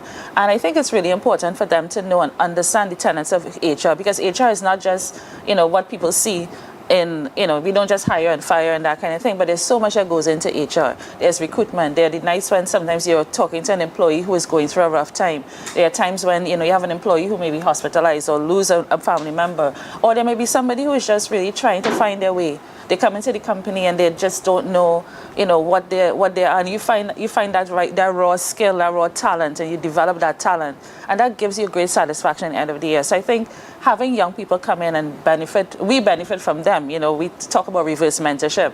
And I talk about mentorship all the time. I'm very big on mentorship, right? And you have reverse mentorship where you learn from them, because you can learn the technology, you can learn the new ways, the trends, and that all comes together to ensure that the profession doesn't remain stagnant, but moves forward into a new generation. That's so critical indeed for longevity. Nicholas, there was a time in Barbados where men were the human resource managers. Now it's almost flipped on its head, where you see more women in that position. Are you comfortable with that? No, I'm not creating a gender bias at all. Because I'm not doing that.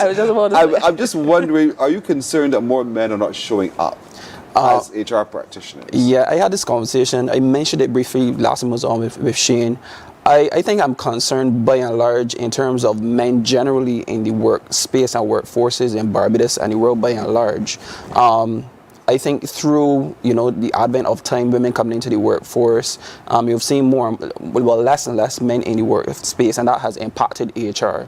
So now to your point, you've seen the reverse in terms of HR now is seen as a women's profession. As I had mentioned the last time, no, it's the truth. When I joined HR, when I started to work in HR, there were many people that asked, why would I, as a man, want to be in HR? Because people saw it as a soft profession, similar to how once upon a time they saw nursing.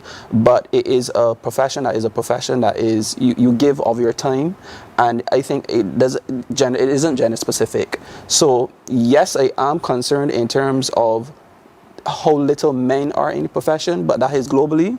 But what we're seeing an increase, because even as I had mentioned the last time I was on, at our general meeting that we had about 3 or so young men that were inducted into the association. And whilst that may seem like a small number, it is actually a 150% increase based on what we have seen from literally year to year in terms of the people coming into the profession, and not only young people but young men.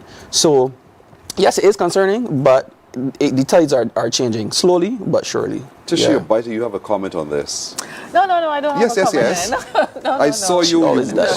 She always does. I will defer my comment. No, I'm fine. Fair enough. I want to come back to the award ceremony though. Yes. What categories did you reward people in? So we rewarded categories like Health and Safety Profession of the Year, HR Profession of the Year. We had Public Choice Award. We had the Judges Award. Learning and Development Award. We had a Judges Award, Lifetime Recognition Award. So we had about 12 or 13 categories in total, and we were able to just really recognize those persons and really give While them. you're speaking, you were showing, and so. So that's. Yes, I actually won. You actually won an award. I won an award as well. Congratulations. Thank you. Well done. Sagicor, CIBC were all recipients. And so we saw the businesses showing up to be a part of it. We saw the individuals being nominated and being recognized for their outstanding work. And so that's what you want to maintain. The people's stories we had on with her, that big hair. Yes. She was a big personality with a big hair. She actually is from Jamaica. Yes. And she wasn't sure whether she would make it, but she was able to make it. And it was just really amazing to see her there. And then she actually won. So I think that was really good for her. And it was a really nice time, yes. Congratulations. And this is Tiana Marcus Goslin. She actually won 2 awards. And she's from Simplex Trading. And there you see Dr. Sobers. And this is Julie Tierney receiving her award. She wasn't there to attend, but Tanisha collected the award on her behalf. So it was a really good evening. It was a really good evening and a great set of work you guys are doing. I know the work continues. Yes. I want to appeal to all of you, whether you're in the business already or contemplating being in the business or just want to be an associate member like me, you should join HRMAB, HRMAB.org. .bb. That's the way you go and you see how to become a member of HRMAB, because membership brings benefits. Yes. We all manage self and we manage people. And management is not a case of you taking people and saying you twist them or we make them do what you want them to do. But there's skill sets that the body of people who work with HRMAB can teach you and help you with so that you're able to create positive outcomes. That's why membership is so important. So get involved. There are lots more seminars and conferences coming up where you can learn from. They'll certify you. There's a lot happening, but you can just go to the website and find out a whole lot more about it. Yes. Tisha Peters, thank you so much. She's the president of HRMAB. The immediate past president is Nicholas Roberts. Well done, young people. I'm very, very proud of the work y'all are doing. Thank you so much. Thanks for having us. Morning Barbados is back in just a moment. Morning, morning, morning. Good morning. Good morning to you.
open your heart, your mind, and your soul.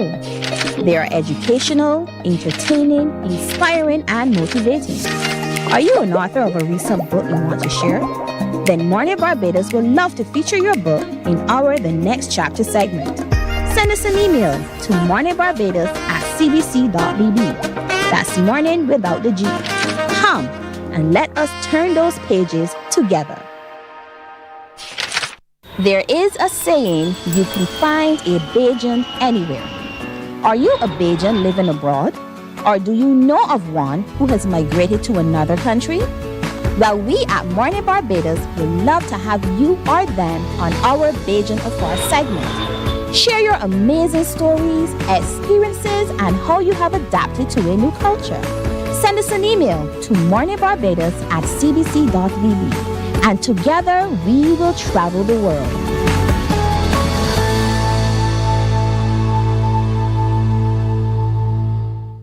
Some ask, what makes Barbados so special? We at Mornin Barbados say it's you, our exceptional youth.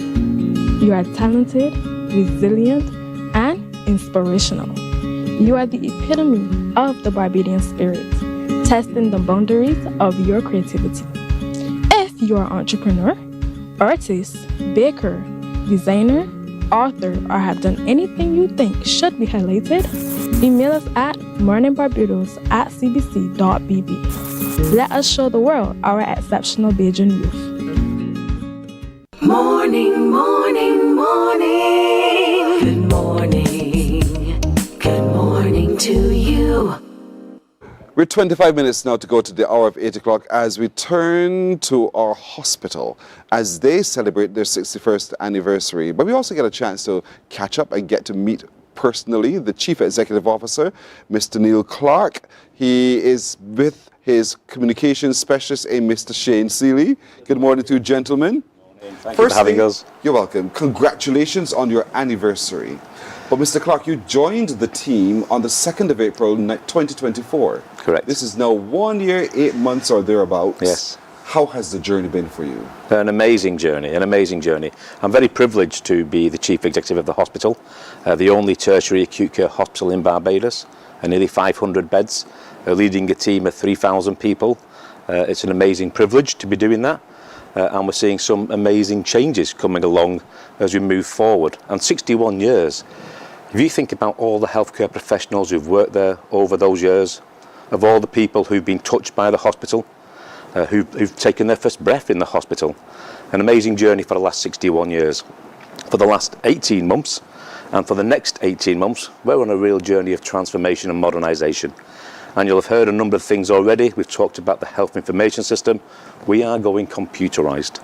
That's going to be a game changer in the way we can treat patients, real-time information, right available to the doctors immediately to make real-time decisions. We're turning on the linear accelerator in the next week. We're ordering an MRI machine, $130 million of new equipment to replace all the old equipment in the hospital. You'd have heard a 400 million extension across the road on the Enmo site. Nearly 300 more new staff. So an amazing journey in the first 18 months of my tenure here. And I'm really looking forward to the next 18 months as we modernise the QEH and make it that great hospital again. A lot of people will say, lovely, we love it. But if at the end of the day I do not feel that the people care, then what's all that worth? What do you say in response to that reaction?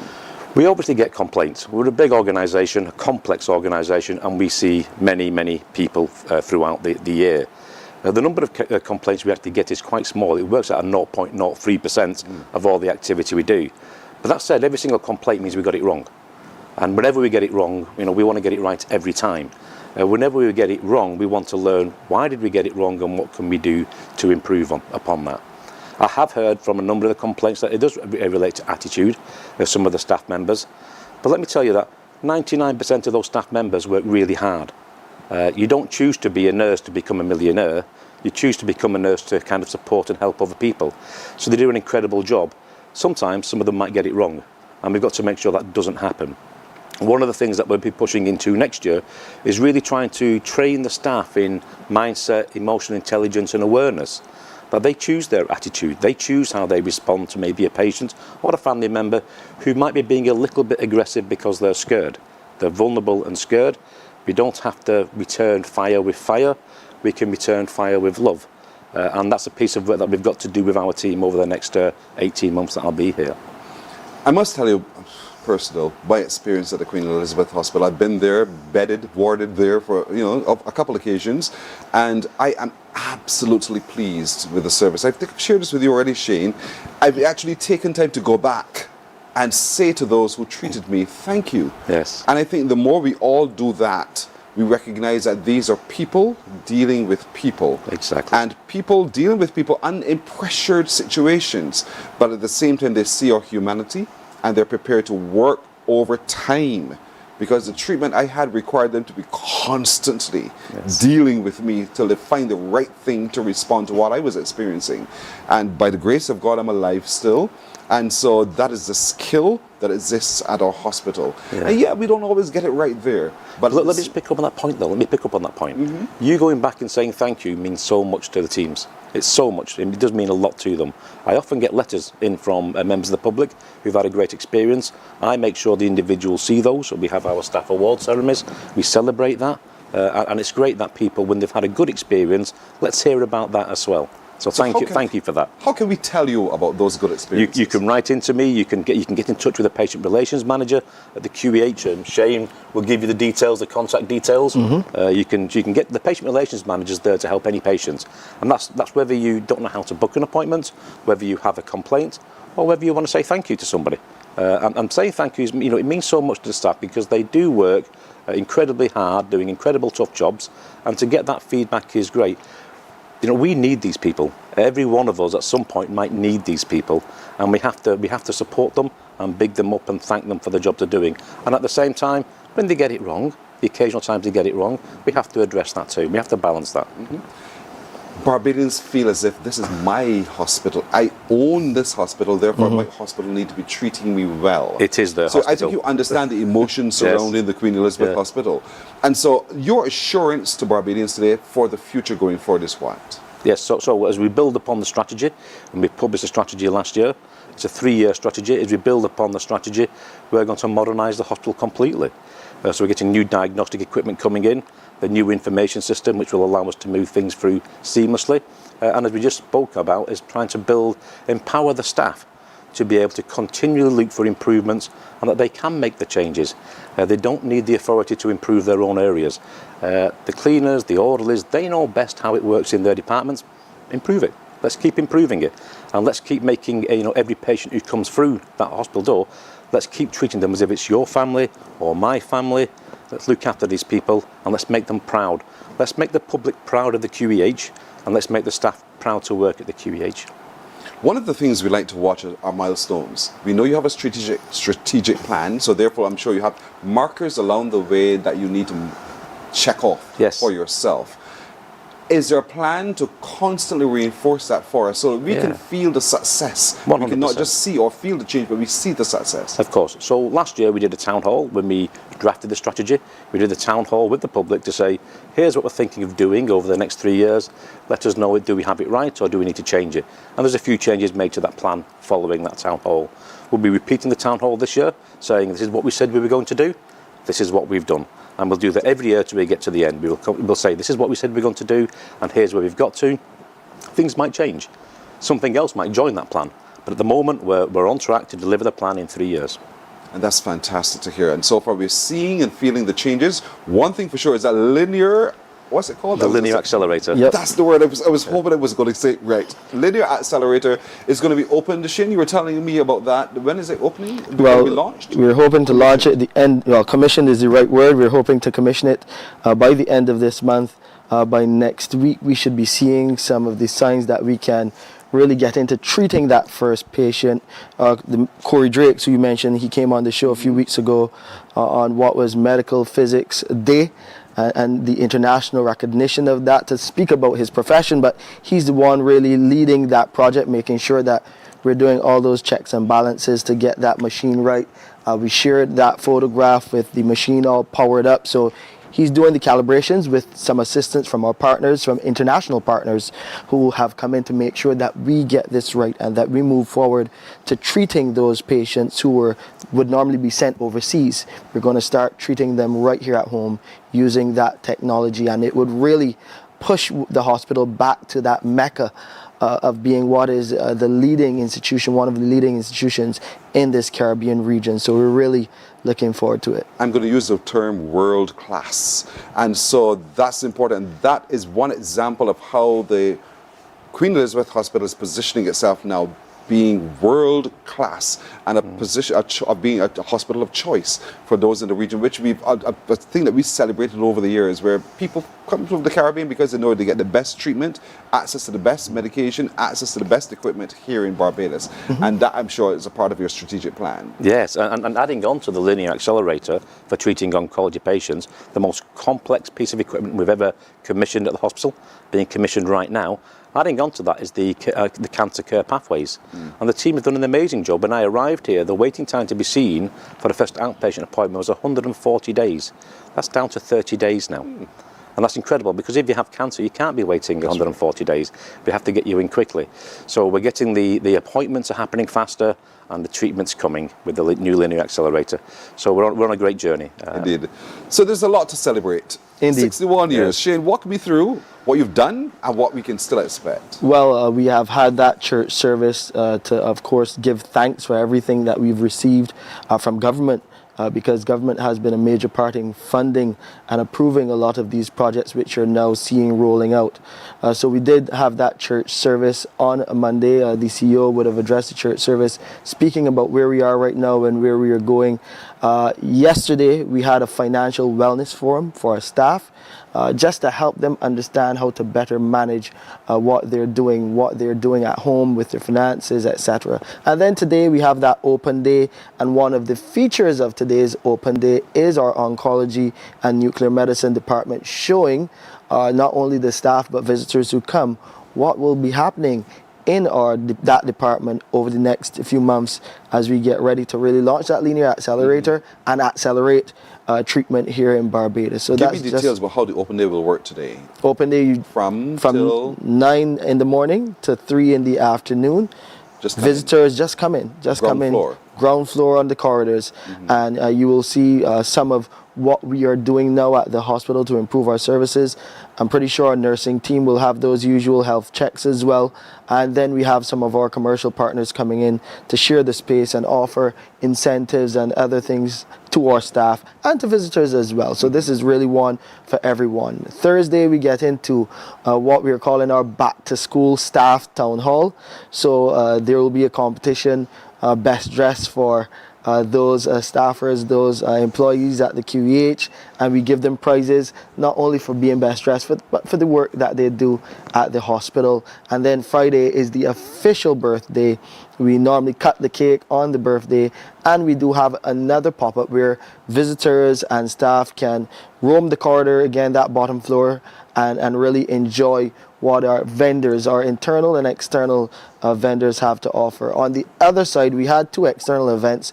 We had a little QEH, what do you call it, a QEH hunt at the hospital, where we gave clues and people got prizes. And then on the other side now, after we go through this week of activities, then we have another big celebration with a staff party. This is fantastic. Recognizing staff, honoring staff, rewarding staff, and also there are other partners like us, the public. There was a time in Barbados we feared the hospital. We saw it, we thought, I'm never going near there. I don't ever want to be there.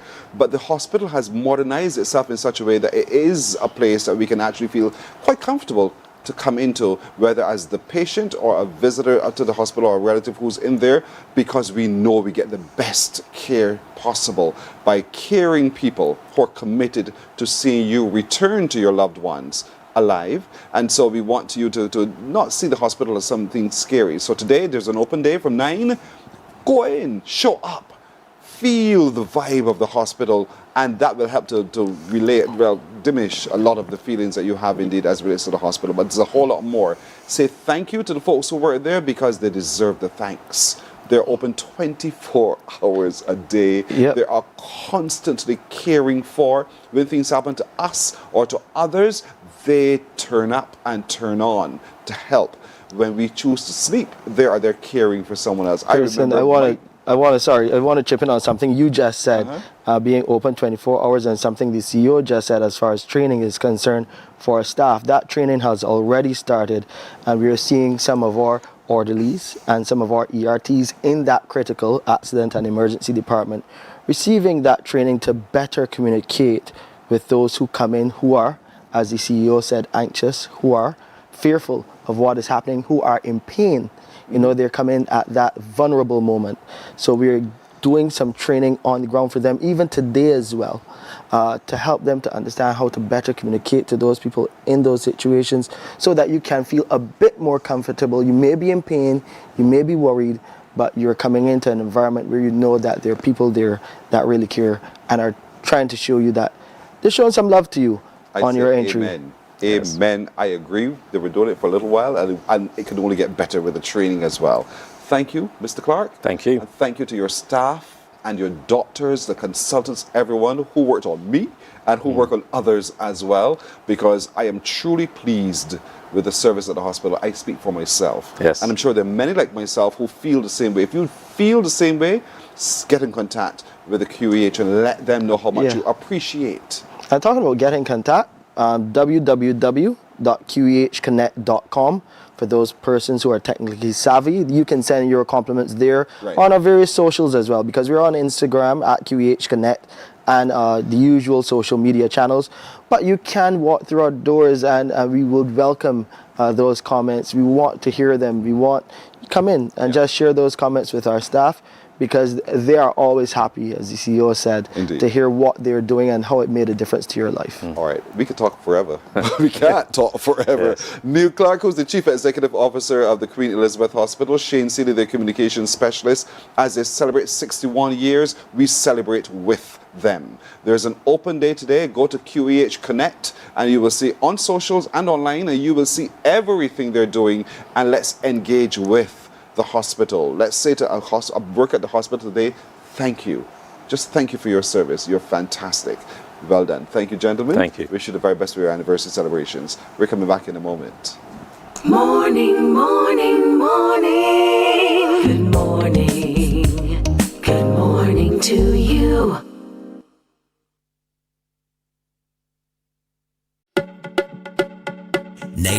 .1 The One, your number one party station. With an audience from 18 to 40, we keep you engaged, energized, and entertained. Choose 98.1 FM, The One.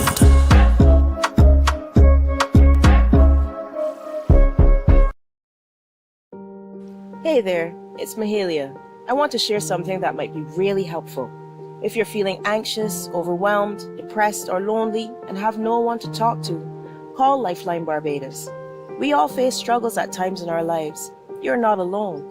There's no need to feel ashamed or embarrassed. It's okay to reach out for support. Lifeline Barbados is completely confidential. No one else will know you called. They're there to offer a caring ear and guidance without judgment. And fellas, I want you to know asking for help is a true sign of strength. It takes real courage to reach out.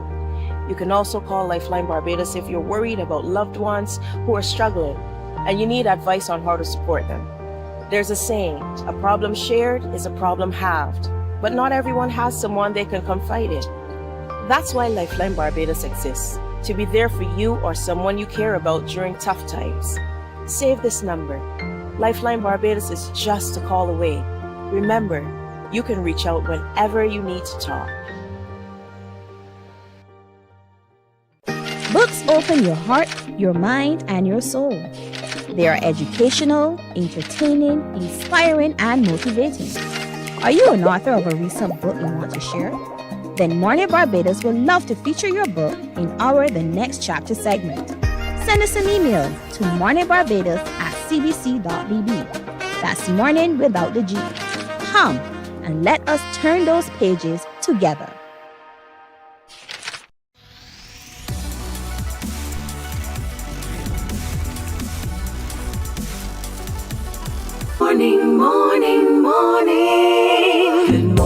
morning. Good morning to you. 7 minutes to go to 8 o'clock. As I said at the top of the show, teachers helping teachers. We know of the serious and devastating impact that Melissa has had on Jamaica. And that has displaced education, learning, but in that concept are people. Not just children, but also teachers and other administrators. The Public Relations Officer of the Barbados Union of Teachers joins me now, Sharice Rock, because the BUT from Barbados feels that pain and wants to reach out and help. Sharice, good morning to you. Good morning, Pearson. It's good to be here again. It's always good to see you too. Let's talk a little bit about what you know or what you've been hearing from your counterparts in Jamaica about their situation. Pearson, I can't begin to imagine the pain and the suffering that my colleagues are going through in Jamaica. They sent some pictures from Monroe College, and I was saying, oh, this is devastating. The words they use, like apocalyptic. Wow. Things have been wiped out. People are wearing the clothes they wore on the 28th of October. It's that serious. And I can't imagine what that must feel like because we've never had that kind of damage. I've never personally felt that. But the despair, the concern, the diminished hope, all of that. And you feel as though you've been debased because your dignity has been just wiped out by a hurricane. Yeah. And so the need is great. Need, not just wants. I mean, simple things like water and food, simple comforts you don't have. So this is Beauty's way of aiding our sisters out. This is not the first time. We assisted when there was a hurricane in Dominica. We assisted our brothers and sisters in St. Vincent when they had the volcano erupting. So this is our way to help our sisters and brothers in the Jamaica Teachers Association. We want to send things directly to them. There will be other humanitarian efforts in Barbados to help in everybody, because everybody is going to need help.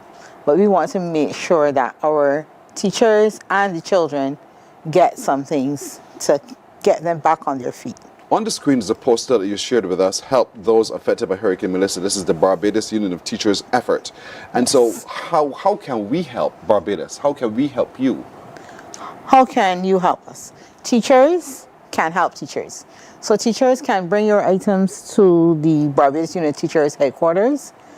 Teachers, not only teachers, children in schools, you can bring your canned items, you can bring your baby wipes, your diapers, your infant formula, tarpaulins. List is there, and we didn't go into great detail. It just says non-perishable foods. All the things that you take for granted, that can of tuna, that can of corn, bring it to Beauty or call us 436-6139 and we can arrange to get them, because we want these things to get to Jamaica. We do, and so there's a time frame in which we can do our drop-offs. Yes. What's that time frame? We started yesterday and we're going up to the 20th of November, which is next week. Thursday, I believe. Yes. So between now and next week, we want you to come with your quantities of non-perishable foods, toiletries. We need toiletries for our dignity.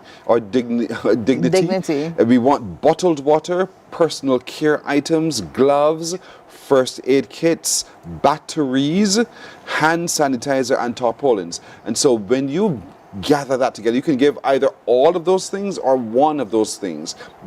It doesn't matter. Just take it to the BUT's headquarters there at Mary Hill, Welches. You can, if you don't know where it is, call them on 436-6139. They will direct you. And they're receiving your drop-offs between the hours of 9 in the morning and 4 in the afternoon. And I would like you to do so starting today. When you go into the supermarket or you go into your department stores, wherever, think of a teacher in Jamaica. Think of a teacher in Jamaica who is now walking around in the same clothes. From October 28th. From October the 28th. Think of yourself walking around in the same clothes from October the 28th. And you know how you were doing that. And so if you're not doing that, why are we subjecting them to that? We can help. You can help today as well. And so we want to encourage you to give and give. This drive runs from now until the 20th. Yes. And then you'll create the shipment to send to your folks in Jamaica. Directly to them. To them, and not just to the general donation And drive. I know the nature of teachers. We share. Mm-hmm. The teachers are not going to receive and keep them for themselves. The children are also going to benefit. We also want you to include any stationery as well.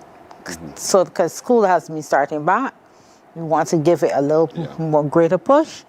So these items are really necessary. Because they're really rebuilding from scratch, literally scratch. And so all of this is important indeed. If you need to know what the other need is, call the BUT 436-6139. You can find them online at butbdos.com, or you can drop them an email at but4 Number 4 at hotmail.com. That's right. And there's WhatsApp. The WhatsApp number is 233-5819. It's a hurricane disaster relief effort by the Barbados Union of Teachers, teachers helping teachers, those who are affected by Hurricane Melissa. And so we want you to be a part of this effort, to be a significant contributor to this drive as the BUT